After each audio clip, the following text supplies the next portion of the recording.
Express 100 encounter.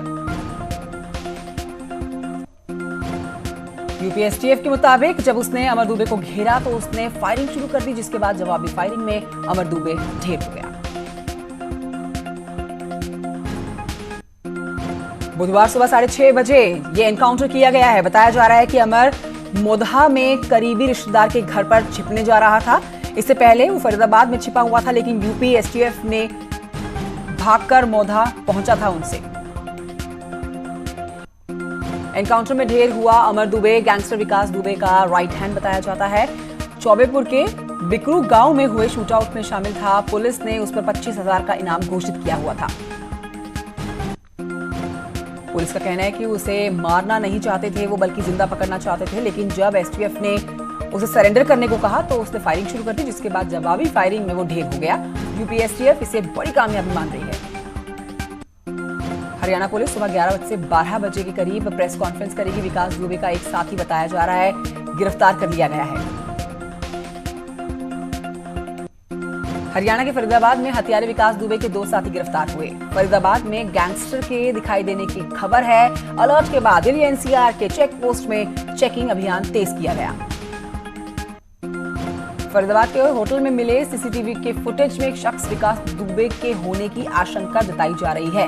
छापेमारी से पहले 8 पुलिस वालों का कातिल ठिकाने बदल रहा है और कामयाबी हासिल कर रहा है, जिसके बाद राजस्थान, यूपी और हरियाणा की सीआईए टीम कर रही है पीछा। गिरफ्तारी से बचने के लिए गैंगस्टर भागा फिर रहा है। पुलिस से मुठभेड़ के डर से विकास दुबे ठिकाने बदलता जा रहा है। 6 दिन बाद भी विकास दुबे का नहीं मिल रहा है कोई सुराग। विकास दुबे की गिरफ्तारी के लिए यूपी एसटीएफ की टीमें चंबल क्षेत्र में भी लगातार दबिश दे रही हैं। माना जा रहा है कि 8 पुलिस वालों की हत्या का आरोपी विकास दुबे चंबल के रास्ते निकलकर मध्य प्रदेश को अपना ठिकाना बना चुका है। ऐसे में शहडोल जिले में विकास दुबे के साले के घर पर पुलिस ने दबिश दी। पुलिस का ऑपरेशन क्लीन जारी है। ग्रेटर नोएडा में पुलिस और बदमाशों के बीच हुई है मुठभेड़। मुठभेड़ में घायल हुआ 25,000 का इनामी बदमाश विक्रम। घायल बदमाश को उपचार के लिए अस्पताल में भर्ती कराया गया। एक बदमाश विशाल अंधेरे का फायदा उठाकर फरार हुआ। लूट और चोरी की घटनाओं को अंजाम देता था विक्रम। बदमाशों के कब्जे से बाइक, तमंचा, कारतूस बरामद किए गए हैं। थाना बिसरक क्षेत्र की ये मुठभेड़ है। खाकी का क्राइम कनेक्शन आया सामने। हत्यारे विकास दुबे के साथ गठजोड़ का पर्दाफाश होने पर चौबेपुर थाने के पूरे 68 पुलिसकर्मी लाइन हाजिर किए गए। अनंत देव तिवारी का मुरादाबाद पीएससी में हुआ ट्रांसफर। आगरा के NH2 पर हिट एंड रन के सड़क किनारे सो रहे लोगों पर ड्राइवर ने चढ़ाया ट्रक। हादसे में 5 लोगों की दर्दनाक मौके पर मौत, 2 घायल। शासन के आदेश पर हरदोई डीएम ने अवैध मकानों पर बुलडोजर चलवाया। तालाबों की जमीन पर बने 11 मकान किए गए हैं जमींदोज। पीड़ित परिवारों को काशीराम कॉलोनी के तहत मिले हैं आवास। दुश्मनी बंकर को फतेह कर कुछ इस अंदाज में जश्न मनाते हैं हमारे सैनिक। माउंटेन वॉर में सबसे खतरनाक माने जाने वाले लद्दाख स्कॉट के जवानों के ड्रिल के ये लाइव विजुअल्स आप देख रहे हैं। गाजियाबाद में कोरोना की चपेट में 24 घंटे में 149 नए मरीज आए। जिले में संक्रमित मरीजों की संख्या 2430 हो गई है। 977 मरीज अभी तक डिस्चार्ज हो चुके हैं। भारत चीन सीमा तनाव के बीच में आज केंद्रीय कैबिनेट की अहम बैठक होने वाली है। प्रधानमंत्री नरेंद्र मोदी की अध्यक्षता में ये सुबह 10:30 बजे होगी बैठक। कैबिनेट की बैठक से पहले CCS की महत्वपूर्ण बैठक होने वाली है। रक्षा मामलों की इस बैठक में कुछ अहम फैसले लिए जा सकते हैं। गाजियाबाद कोरोना अपडेट आपको दें, जिसमें गाजियाबाद में कोरोना की चपेट में 24 घंटे में 149 नए मरीज आए हैं। संक्रमित मरीजों की संख्या 2430 हुई। यूपी में पिछले 24 घंटे में मिले कोरोना के 1346 केस। एक्टिव मरीजों की संख्या 9514 के पार पहुंची। यूपी में 827 लोग संक्रमण से मौत हो चुकी है। न्यूज 18 से खास बातचीत में बोले हैं न्यू डेवलपमेंट बैंक के पूर्व प्रमुख कामत। कहा देश की अर्थव्यवस्था के आएंगे अच्छे दिन। विकास दुबे की गिरफ्तारी के लिए यूपी एसटीएफ की टीम चंबल क्षेत्र में भी लगातार दबिश दे रही है। माना जा रहा है कि 8 पुलिस वालों का हत्यारा विकास दुबे चंबल के रास्ते निकलकर मध्य प्रदेश को अपना नया ठिकाना बना चुका है। 8 पुलिस वालों की हत्याकांड के बाद से विकास दुबे की पत्नी ऋचा दुबे फरार है। जिनका अब तक कोई सुराग नहीं लग पाया है। आरोप है कि जब वाजपेयी ने ऋचा दुबे को फरार में मदद की है। बड़ा सवाल यह है कि क्या विकास दुबे से थे अनंत देव के रिश्ते। कानपुर में जय वाजपेयी के परिजनों से भी पूछताछ लगातार जारी। इन सबके बीच में हास्य कलाकार अनु अवस्थी भी इस विवाद में कूद पड़े हैं। अनु अवस्थी ने अपने फेसबुक पोस्ट के जरिए जय वाजपेयी को क्लीन चिट देने की कोशिश की है और जय वाजपेयी की भूमिका को लेकर उठ रहे सवालों पर अनु अवस्थी ने सवाल उठाया है। अनु अवस्थी ने कहा है कि 3 गाड़ियां रखना कोई गुनाह नहीं है। क्या सिर्फ जय वाजपेयी के पास ही 3 गाड़ियां हैं? उन्होंने साफ शब्दों में लिखा है कि कुछ लोग अपनी खुन्नस निकालने के लिए जय वाजपेयी को फंसाने का काम कर रहे हैं। गोरखपुर पुलिस ने टॉप 10 क्रिमिनल्स की लिस्ट जारी की है। इस लिस्ट में पहले पायदान पर राघवेंद्र यादव का नाम है, जिस पर 1 लाख का इनाम घोषित है। 2 डबल मर्डर के बाद से फरार चल रहा है। केंद्र सरकार ने प्रसार भारती बोर्ड में प्रदेश बीजेपी नेता शायना एनसी को नामित किया है, जिसको लेकर शायना ने प्रधानमंत्री नरेंद्र मोदी और केंद्रीय मंत्री प्रकाश जावड़ेकर का आभार व्यक्त किया। आगरा में से सिकंदरा थाना क्षेत्र के NH2 पर एक दर्दनाक हादसा हो गया है। 5 लोगों की मौत हो गई है। खबर है कि सड़क किनारे सो रहे लोगों पर ट्रक चढ़ा दिया गया। 5 लोगों की मौके पर दर्दनाक मौत हुई। सड़क किनारे सो रहे लोगों पर ट्रक चलाने वाला 5 लोगों की जान लेने वाला शख्स 2 लोगों को घायल भी कर चुका है। प्रदेश में एक बार फिर से कोरोना सैंपल का बैकलॉग बढ़ने लगा है। 28 जून को प्रदेश का जो बैकलॉग 3700 के आसपास था, 29 जून के बाद इसमें लगातार बढ़ोतरी दर्ज की गई। सैंपल का बैकलॉग 6000 के पार पहुंच चुका है। बावजूद इसके प्रदेश में पहले ही अपेक्षा 6 लैब काम कर रहे हैं। डीजी हेल्थ अमृता उप्रेती का कहना है कि लैबों की संख्या बढ़ाने के लिए प्राइवेट लैबों से आवेदन मांगे जा रहे हैं। आज त्रिवेंद्र कैबिनेट का होगा अहम बैठक। 1 रुपए में पेयजल कनेक्शन योजना पर लग सकती है मोहर। सचिवालय में सुबह 11 बजे से होगी ये बैठक। उत्तराखंड शिक्षा विभाग कंटेनमेंट जोन में एग्जाम देने से वंचित रह गए बच्चों को प्रमोट करने की प्लानिंग है, लेकिन बच्चों के भविष्य को देखते हुए कोरोना काल में प्रमोट करने के फैसले पर अब सवाल उठ रहे हैं। उत्तराखंड में कोरोना पॉजिटिव मरीजों की संख्या पहुंची है 3230। मंगलवार को आए कोरोना के 69 नए मामले। उधम सिंह नगर से 25, देहरादून से 18 नए केस। दुबई में फंसे हुए उत्तराखंड के प्रवासियों के चार्टर प्लेन को नागरिक उड्डयन विभाग से नहीं मिली मंजूरी। उत्तराखंड के प्रवासी संगठन ने बुक कराया था ये प्लेन। यूकेडी से सरकार से मदद की अपील की जा रही है। अल्मोड़ा के द्वाराहाट में मकान टूटने से हादसा हुआ। 3 लोगों की मलबे के नीचे दबने से मौत हो गई, 1 घायल। बारिश से कई सड़कें भी बंद हैं। प्रदेश के कई जिलों में भारी बारिश होने के कारण मौसम विभाग ने अलर्ट जारी किया है। उत्तरकाशी, देहरादून में कुछ इलाकों में तेज बारिश का अलर्ट है। 14 जुलाई तक प्रदेश भर में बारिश रहेगी। कई इलाकों में हैवी से हैवी रेन होने का भी फोरकास्ट जारी किया गया है। द्वाराहाट के तेल मेनारी गांव में देर रात एक मकान टूट गया। 3 लोगों की मौके पर दबकर मौत हो गई। 2 लोग भागकर अपनी जान बचा चुके हैं। मकान धंसने से एक ही परिवार की मां और 2 बेटी मकान में दब गए, जबकि पिता पुत्र ने भागकर अपनी जान बचाई। बारिश में जिले भर में कई ग्रामीण की सड़कें टूटी हुई हैं, बंद हो गई है। जनजीवन पूरी तरह से अस्त व्यस्त हो गया है। मोरी विकास खंड के हरकीदून घाटी को जोड़ने वाली सड़क सांकरी तालुका मोटर मार्ग का लोग पेड़ डालकर कामचलाऊ तरीके से पुल बनाकर जान जोखिम में डालकर आवागमन करते हुए नजर आए। उत्तरकाशी में मानसून सीजन शुरू हो चुका है, जिससे जिले प्रशासन की अब कमर कसती हुई तस्वीरें सामने आई है। डीएम ने आपदा आने के समय पर नुकसान को कम करने और जानमाल का कम से कम नुकसान होने की तहसील और आपदाग्रस्त क्षेत्रों में मोबाइल सैटेलाइट फोन वितरित किए हैं। देहरादून में नगर निगम ने डेंगू को लेकर एक बड़ा अभियान चलाना शुरू कर दिया है। बृहस्पतिवार से डेंगू की रोकथाम को लेकर नगर निगम देहरादून महाअभियान चलाने जा रहा है।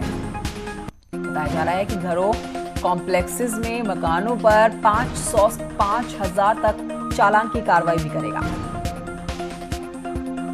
हरदोई के शहर कोतवाली इलाके में तालाबों पर अवैध कब्जा कर मकानों पर डीएम के आदेश चला रहे हैं। अब बुलडोजर 11 मकानों को चिन्हित करके पालिका ने कार्रवाई की है। मैनपुरी के ब्रजपुर गांव में पति और पत्नी की गोली मारकर हत्या करने की कोशिश की गई है। गोलियां लगने से दोनों की हालत नाजुक बनी है। अमेठी में तेज रफ्तार कार अनियंत्रित होकर पलट गई है और कार सवार एक युवक की मौके पर मौत हुई है, जबकि दूसरा युवक घायल हुआ है। मुंशीगंज कोतवाली क्षेत्र के स्टील फैक्ट्री के पास यह हादसा हुआ। संभल में पटरी से उतरी है मालगाड़ी, 2 डिब्बे पटरी से उतरे हैं। राजघाट से मुरादाबाद की ओर जाते समय देर रात हादसा हुआ। आगरा में बाइक सवार दंपत्ति को बदमाशों ने मारी है गोली, गंभीर हालत में व्यक्ति अस्पताल में भर्ती। कासगंज में सहायक विकास अधिकारी का रिश्वत मांगने का वीडियो हुआ है वायरल। कोटा डीलर की नियुक्ति के संबंध में सूचना मांगने पर मांगे 5,000 रुपए। फतेहपुर में चौकी इंचार्ज और ग्राम प्रधान के बीच में नोकझोंक, गुस्साए दारोगा ने ग्राम प्रधान को जड़ा थप्पड़। ग्राम समाज की जमीन पर कब्जे की शिकायत को लेकर थाने पहुंचा था प्रधान। अलीगढ़ में दवा लेने जा रहे बाइक सवार पति पत्नी को तेज रफ्तार अनियंत्रित ट्रक ने रौंदा। हादसे में पति की मौके पर मौत, गंभीर हालत में पत्नी अस्पताल में भर्ती। अलीगढ़ में पेड़ लगाने को लेकर दबंग चाचा और भतीजे में फायरिंग हो गई है। छर्रा लगाने से महिला और युवक हुए गंभीर रूप से घायल, दोनों पास के अस्पताल में भर्ती कराए गए। चित्रकूट में रिटायर्ड सेल टैक्स ऑफिसर की पत्नी का किचन में संदिग्ध परिस्थितियों में खून से लथपथ शव मिला। हड़कंप मच गया खबर के बाद पुलिस जांच में जुट चुकी है। सुल्तानपुर में आम का पेड़ गिरा, पेड़ के नीचे दबकर दंपत्ति की मौत, पुलिस ने शव को कब्जे में लिया। ललितपुर में ललितेश्वर महादेव के मंदिर में बीती रात चोर दान पेटी लेकर ही फरार हो गए। सूचना मिलने के बाद पुलिस जांच में जुटी है। एटा में सौतेले बाप की हैवानियत आई है सामने। 4 साल तक अपनी बेटी के साथ दुष्कर्म करता रहा, विरोध करने पर वीडियो वायरल करने की धमकी दी। बहराइच में घाघरा नदी बनी है मुसीबत, नदी में पानी बढ़ने से निचले क्षेत्रों में बाढ़ की स्थिति बनी है, ग्रामवासी परेशान है। बहराइच में समाजवादी पार्टी के कार्यकर्ताओं पर महामारी एक्ट के तहत मुकदमा दर्ज। धारा 144 लगने के बावजूद लगातार समाजवादी पार्टी के कार्यकर्ता सरकार के खिलाफ प्रदर्शन पर हैं। कासगंज में भीड़ ने एक चोर को पकड़कर उसकी पिटाई कर डाली। सूचना पर पहुंची पुलिस ने चोर को गिरफ्तार किया। प्रदेश कांग्रेस के पूर्व अध्यक्ष किशोर उपाध्याय ने दिग्गजों के बीच में मनमुटाव दूर करने को प्रदेश अध्यक्ष प्रीतम सिंह को भेजा पत्र। पत्र में कहा गया है कि समय की मांग के मुताबिक प्रदेश अध्यक्ष प्रीतम सिंह को हरीश रावत और नेता प्रतिपक्ष इंदिरा हृदयेश के साथ बैठक करके खट्टी मीठी बातों का समाधान निकालना चाहिए।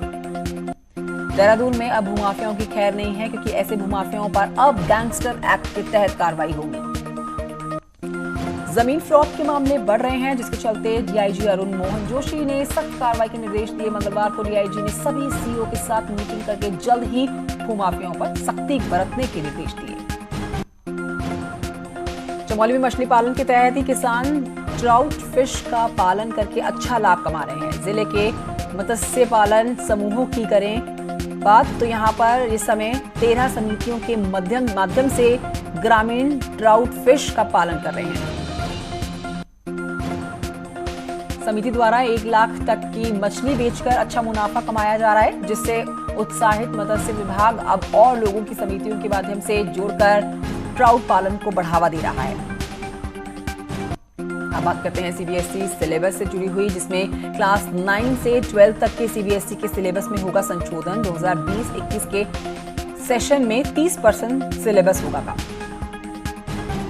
सतपाल महाराज चीन के राष्ट्रपति शी जिनपिंग को भेज चुके हैं रामायण। महाराज ने रावण के विस्तारवादी सोच के अंत से सीख लेने की शी जिनपिंग से बात कही है।